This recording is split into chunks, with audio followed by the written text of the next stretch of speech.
Hello future officers, welcome to Mock to Officer YouTube channel and this is Arun. இன்னைக்கு நம்ம வந்து நேத்து வந்த இந்து எடிட்டோரியல்ல இருந்து ஒரு 10 சூப்பரான வேர்ட்ஸ் பார்க்க போறோம். இன்னும் நம்மளோட யூடியூப் சேனல் நீங்க இன்னும் சப்ஸ்கிரைப் பண்ணாம பார்த்துட்டு இருக்கீங்க அப்படின்னா மறக்காம சப்ஸ்கிரைப் பண்ணிடுங்க. ப்ளஸ் இந்த வீடியோ பார்த்து முடிச்ச பிறகு உங்களுக்கு இந்த வீடியோவில் நீங்கள் இந்த 10 வேர்ட் லேர்ன் பண்ணது வந்து உங்களுக்கு பிடிச்சிருக்கு அப்படின்னா மறக்காம வீடியோக்கு லைக் பண்ணுங்க ப்ளஸ் சப்ஸ்கிரைப் பண்ணுங்க. ஓகேவா? நம்மளோட யூடியூப் சேனலை இன்னும் சப்ஸ்கிரைப் பண்ணாமல் இருக்கீங்க, சப்ஸ்கிரைப் பண்ணுங்க. உங்களோட கமெண்ட்ஸை இந்த கமெண்ட் செக்ஷனில் எங்களுக்கு தெரிவிங்க. பிகாஸ் நாங்கள் இந்த வீடியோ ஸ்டார்ட் பண்ணதுலேருந்து பிப்ரவரிலேருந்து ஸ்டார்ட் பண்ணோம். ஸோ பிப்ரவரியிலேருந்து இப்போ போடுற வீடியோக்கும் ஏகப்பட்ட மாற்றங்கள் இருக்கும். சரியா? ஸோ வீடியோ குவாலிட்டியாக இருக்கட்டும், இல்லைனா வந்து ஆடியோ குவாலிட்டியாக இருக்கட்டும், அதேமாதிரி கண்டென்ட் குவாலிட்டியாக இருக்கட்டும், கண்டென்ட் எப்படி ப்ரெசென்ட் பண்ணுற விதமாகட்டும், ஸோ எல்லாமே நாங்கள் மாற்றிக்கிட்டே வரோம். அதனால் உங்களோட கமெண்ட் தான் எங்களை அடுத்த லெவலுக்கு புஷ் பண்ணிகிட்டே இருக்கும். அது உங்களுக்கு நீடாகவும் இருக்கும், உங்களுக்கு பெனிஃபிட்டாகவும் இருக்கும். சரியா? ஸோ அது நல்லா இருக்குது அப்படின்ற பட்சத்தில் கண்டிப்பாக நாங்கள் அதை இம்ப்ளிமெண்ட் பண்ணுவோம். மறக்காமல் கமெண்ட் செக்ஷனில் கமெண்ட்டுகளை தெரிவிங்க. எப்படி இருந்தது, வீடியோ எப்படி இருந்தது, நான் கொண்டு போகிற விதம் எப்படி இருக்குது, நல்லா இருக்கா இல்லையா அப்படின்ற விஷயத்தையும் மறக்காமல் தெரிவிங்க. இதை தாண்டி நம்மளோட யூடியூப் சேனலில் வந்து நிறைய ஃப்ரீ கோர்சஸ் அப்லோட் பண்ணியிருக்கோம். சரியா? Static course and reasoning foundational course, அதுக்கப்புறம் மந்த்லி வெப்காப்ஸ் கம்பைலேஷன். ஓகேவா? ஸோ இந்த கோர்ஸ்லாம் லான்ச் பண்ணியிருக்கோம். ஜஸ்ட் நீங்கள் வந்து கீழே டிஸ்கிரிப்ஷன்லேயும் அந்த வீடியோட லிங்க் தரேன், பிளேலிஸ்டோட லிங்க் தரேன், செக் பண்ணி பாருங்கள். எல்லாமே உங்களுக்கு ரொம்ப ரொம்ப யூஸ்ஃபுல்லாக இருக்கும். ஸோ எக்ஸாம் பாயிண்ட் ஆஃப் வியூவில் எல்லாமே உங்களுக்கு கண்டிப்பாக யூஸ்ஃபுல்லாக தான் இருக்கும். சரியா? சரி, செஷன் ஸ்டார்ட் பண்ணிடலாம். இனி நாளோட வேர்டு என்ன அப்படின்னா கன்சென்சஸ். ஓகேவா? ஸோ இந்த வார்த்தை எந்த பார்ட்ஸ் கீழே வருது அப்படின்னா நவுனில் வருது. இதோட சினானிம் என்ன அப்படின்னு கேட்டிங்க அப்படின்னா அக்ரிமெண்ட். சரியா? ஒருத்தவங்களோட நம்ம போடுற அக்ரிமெண்ட்டை தான் நம்ம வந்து கன்சென்சஸ். ஓகேவா? ஸோ ரெண்டு பேருக்கும் ஒத்து ஒரு விஷயத்தை வந்து அக்ரி பண்ணுறது தான் நம்ம இந்த வார்த்தையை சொல்லலாம். ஸோ ஆன்டனிம் வந்து டிஸ்அக்ரிமெண்ட். ஓகேவா? தமிழ் மீனிங் வந்து உடன்பாடு அப்படின்னு ஈஸியாக வச்சுக்கோங்க. இதில் வந்து உடனிணக்கம்னு இருக்குது, பட் உடன்பாடு அப்படின்னு நம்ம வச்சுக்கலாம். சரியா? ஸோ நீங்கள் இந்த இமேஜை பார்த்தாலும் சரி தான், ஒரு 4 பேர் வந்து உட்காந்து டிஸ்கஸ் பண்ணுறாங்க. அந்த 4 பேரும் ஒரு விஷயத்த வந்து அக்ரி பண்ணுறாங்க. ஸோ அதுதான் இந்த இடத்துல இந்த இமேஜில் சொல்ல வராங்க. சேம் எக்ஸாம்பிள் பாருங்களேன். The committee reached a consensus on the new policy அப்படின்னு சொல்லி சொல்கிறாங்க. என்னது? ஏதோ ஒரு புது பாலிசியில் எல்லாரும் அக்ரிமெண்ட், அந்த கமிட்டி வந்து அக்ரிமெண்ட்டுக்கு வந்திருக்காங்க. ஓகே, ஒரு உடன்பாடுக்கு வந்திருக்காங்க அப்படின்னு சொல்லி சொல்கிறாங்க. ஸோ நெக்ஸ்ட் வேர்டு என்ன அப்படின்னா கொலிஷன். ஸோ கொலிஷன் அப்படின்றது கூட்டணி. ஓகேவா? ஸோ 2-3 பேர் கூட கூட்டணி வைக்கிறது தான். ஸோ நம்மளோட அரசியல் கட்சிகளாகட்டும், இல்லைனா வந்து நம்ம ஃப்ரெண்ட்ஸ் கேங்கே இருக்கும். நான் வந்து அவனோட கூட்டணி, நான் அவனோட கேங்டா அப்படின்வாங்களே, அதே மாதிரி தான். ஸோ இதோட ஆன்டனிம் வந்து டிவிஷன். ஸோ 2 பேரும் எல்லாரும் ஒன்றா இருக்காங்க அப்படின்னா ஸோ ஆன்டனி என்னவாக தான் இருக்கும்? டிவிஷனாக தான் இருக்கும். ஓகேவா? ஸோ இமேஜை பார்த்தாலும் தெரியும். ஸோ 2 பேர் தனித்தனியாக இருக்காங்க, அவங்க வந்து கடைசியில் ஒரு கொலிஷனை கிரியேட் பண்ணுறாங்க. எக்ஸாம்பிள் பாருங்களேன். The two parties formed a coalition to address the issue together. So 2 அரசியல் கட்சிகளும், ஏதோ ஒரு அரசியல் கட்சிகள் இருக்குது, அவங்க வந்து ஏதோ ஒரு பிரச்சனையை அட்ரஸ் பண்ணுறதுக்காக அவங்க கூட்டணி வச்சுக்கிறாங்க அப்படின்னு சொல்லி சொல்கிறாங்க. ஓகேவா? ஸோ நெக்ஸ்ட் வேர்டு என்ன அப்படின்னா என்லிஸ்டிங். ஸோ என்லிஸ்டிங் அப்படின்றது என்ரோல் பண்ணுறது தான். ஒரு விஷயத்தில் நம்ம வந்து நம்மளே என்ரோல் பண்ணுறது தான். ஸோ இந்த இமேஜை பார்த்தீங்க அப்படின்னா அதில் ஆர்மி ஆஃபீஸர்ஸை கொடுத்துருப்பாங்க. ஏன் ஆர்மி ஆஃபீஸர்ஸ் அப்படின்னா ஸோ இந்த என்லிஸ்டிங் அப்படின்றது நம்ம எங்கே அதிகமாக யூஸ் பண்ணுவோம்னா ஆர்மிஸில் தான் யூஸ் பண்ணுவோம். சரியா? ஸோ ஆர்மியில் நம்ம என்ரோல் பண்ண போகிறோம்னா நம்ம அங்கே வந்து என்லிஸ்டிங் அப்படின்ற ஒரு வார்த்தை யூஸ் பண்ணுவோம்.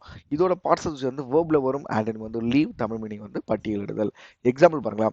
He was enlisting volunteers for the charity event. So அவன் வந்து வாலண்டியர்ஸ் வந்து பட்டியலிடுறான், ஸோ இல்லைனா என்ரோல் பண்ணுறான் அப்படின்னு சொல்லி சொல்கிறாங்க. எதுக்காக? சேரிட்டி ஈவெண்ட்டுக்காக. ஓகேவா? ஸோ கிளியராக இருக்கும் நம்புறேன் இந்த வார்த்தை. ஸோ நெக்ஸ்ட் வேர்டு என்ன அப்படின்னா கான்ஃப்ளிக்ட். கான்ஃப்ளிக்ட் அப்படின்றது 2 பேருக்கும் இடையில ஏற்படுற சண்டையை தான் நம்ம வந்து கான்ஃப்ளிக்ட் அப்படின்னு சொல்லி சொல்லுவோம். பார்ட்ஸ் வந்து நவுனில் வரும். சினானிம் வந்து டிஸ்பியூட், ஆன்டனிம் வந்து அக்ரிமெண்ட், தமிழ் மீனிங் வந்து சச்சரவு அப்படின்னு சொல்லி சொல்கிறாங்க. இமேஜை பார்த்தாலும் தெரியும், 2 பேருக்கு நடுவில் இது ஒரு பிரச்சனை தான் ஸ்டார்ட் ஆகுது. ஓகேவா? எக்ஸாம்பிள் பாருங்க. The conflict between the two nations escalated rapidly அப்படின்னு சொல்லி சொல்கிறாங்க. ஸோ இப்போது ரெண்டு நாடுகளுக்கு ரெண்டு நாடுகளுக்கு நடுவில் ஏதோ ஒரு டிஸ்பியூட் வந்து ரொம்ப வேகமாக எஸ்கலேட் ஆகுது, அடுத்த லெவலுக்கு போகுது அப்படின்னு சொல்கிறாங்க. ஓகேவா? ஸோ நெக்ஸ்ட் வேர்டு என்ன அப்படின்னா இம்பார்ஷியல். ஸோ இம்பார்ஷியல் அப்படின்றது அன்பயாஸ்ட். ஓகேவா? ஒரு விஷயத்தில் நம்ம நடுநிலையாக இருக்கோம் அப்படின்னா அதை தான் நம்ம வந்து இம்பார்ஷியல் அப்படின்னு சொல்லி சொல்லுவாங்க. ஸோ பார்ஷியாலிட்டி அப்படின்ற ஒரு வார்த்தை நம்ம அதிகமாக போய் யூஸ் பண்ணியிருப்போம். ஸோ அதோட ஆப்போசிட் வேர்டு தான் இம்பார்ஷியல். ஸோ பார்ட்ஸ் வந்து அட்ஜெக்டிவ்ல யூஸ் பண்ணுவோம். சினானிம் வந்து அன்பயாஸ்ட், ஆன்டனிம் வந்து பயாஸ்ட், தமிழ் மீனிங் வந்து நடுநிலை. இமேஜை பார்த்தாலும் 2 பேருக்கு நடுவில் ஏதோ பிரச்சனை நடந்துட்டு இருக்கு. நடுவில் வந்து ஒருத்தர் வந்து இம்பார்ஷியலாக, ஒருத்தர் வந்து 2 பேருக்கு சமாதானம் பண்ணிட்டு இருக்காரு. ஓகேவா? எக்ஸாம்பிள் பாருங்க. The judge maintained impartiality through out the trial.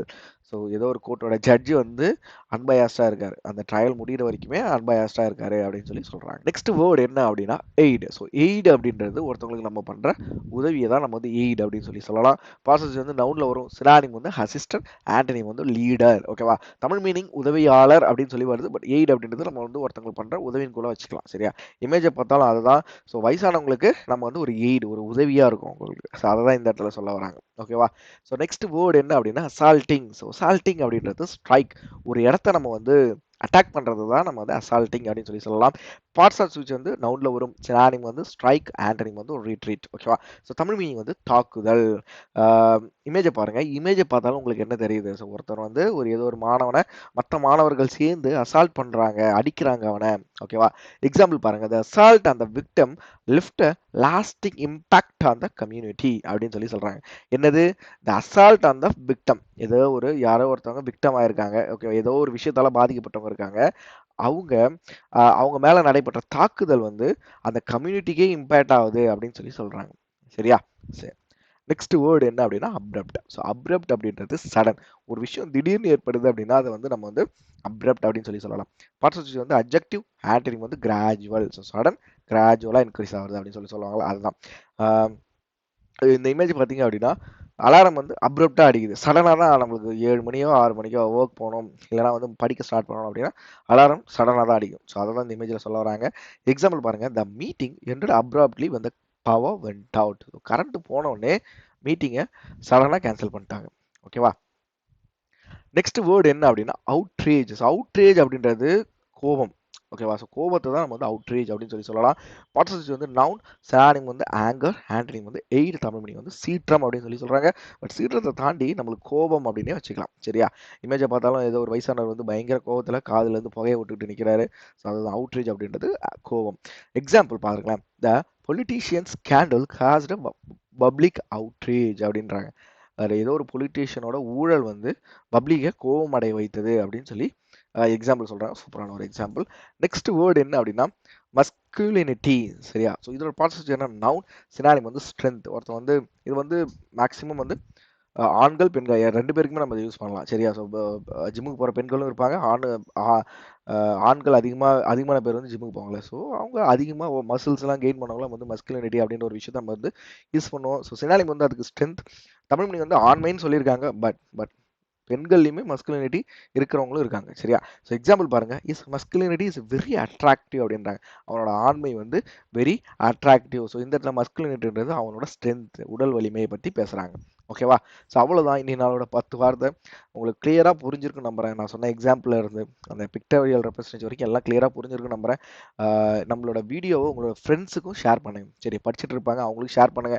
சரி, நீங்கள் ஷேர் பண்ணலை அப்படின்னாலுமே இந்த வீடியோக்கு ஒரு லைக்கை தெரிவிச்சிங்க அப்படின்னா யூடியூபே ஆட்டோமேட்டிக்காக படிக்கிற மாணவர்களுக்கு இந்த வீடியோவை கொண்டு போய் சேர்க்கும். சரியா? ஸோ அதனால் ரெண்டுத்தில் ஏதாவது ஒரு விஷயம் எங்களுக்காக பண்ணுங்கள். உங்களோட சஜஷனை எனக்கு கமெண்ட் செக்ஷனில் மறக்காமல் சொல்லுங்கள். சரியா? ஸோ அவ்வளோதான் இந்த video. We will see in the next video. Thank you all. Bye bye.